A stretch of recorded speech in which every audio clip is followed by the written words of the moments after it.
Thiruvananthapuram Nagaroor വെള്ളല്ലൂരിൽ CPM പ്രവർത്തകന്റെ വീടിന് നേരെ ആക്രമണം. രതീഷിന്റെ വീടിന് നേരെയാണ് 12 അംഗ സംഘം ആക്രമണം നടത്തിയത്. വൈകുന്നേരം 3 മണിയോടെ മാരകായുധങ്ങളുമായി പിക്കപ്പ് വാനിലാണ് സംഘം വീട്ടിലെത്തിയത്. ഉമേഷ് ബാലകൃഷ്ണൻ വിവരങ്ങൾ നൽകും തിരുവനന്തപുരത്ത്. ഉമേഷ്, ഇത് എന്താണ് ഈ ആക്രമണത്തിന് കാരണം? പ്രതികളെ പറ്റി എന്തെങ്കിലും സൂചനകളുണ്ടോ? പോലീസ് എന്താണ് പറയുന്നത്? കഴിഞ്ഞ ദിവസം നഗരൂരിലെ ഒരു ക്ഷേത്രവുമായി ബന്ധപ്പെട്ട് രാത്രി ചില അക്രമ സംഭവങ്ങൾ ഉണ്ടായിരുന്നു. ആ വിഷയത്തിൽ രതീഷ് ഇടപെടുകയും ഈ അക്രമ സംഭവങ്ങൾ ഒഴിവാക്കി വിടുകയും ചെയ്തിരുന്നു. ഇതിന്റെ വൈരാഗ്യമാണ് ഇന്ന് ഉച്ചയ്ക്ക് ശേഷം 3 മണിയോടുകൂടി വീട്ടിൽ ആക്രമണം നടത്തിയതെന്നാണ് പോലീസിന്റെ പ്രാഥമിക നിഗമനം. 5 പേർ ഇപ്പോൾ കസ്റ്റഡിയിലുണ്ട്.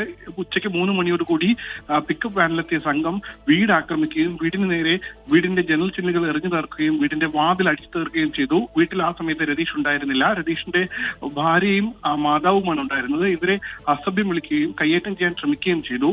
എന്തായാലും അതിനുശേഷം 15 മിനിറ്റോളം പ്രദേശത്ത് ഭീകരാന്തരീക്ഷം സൃഷ്ടിച്ച ശേഷമാണ് അക്രമി സംഘങ്ങൾ തിരികെ പോയത്. തുടർന്ന് പോലീസിൽ പരാതി രതീഷ് നൽകുകയും ഇതിന്റെ അടിസ്ഥാനത്തിൽ 5 പേരെ കസ്റ്റഡിയിലെടുക്കുകയും ചെയ്തു. ഇപ്പോൾ ചോദ്യം ചെയ്തു വരികയാണ്. വിജയകുമാർ. വൈകുന്നേരം 3 മണിയോടെയാണ് ഈ സംഘം എത്തി ആക്രമിച്ചത്. അതിൽ ചിലർ പിടിയിലായിട്ടുണ്ട്. അവരെ വിശദമായി ചോദ്യം ചെയ്തു. ഉമേഷ് ബാലകൃഷ്ണനാണ് വിവരങ്ങൾ നൽകിയത്.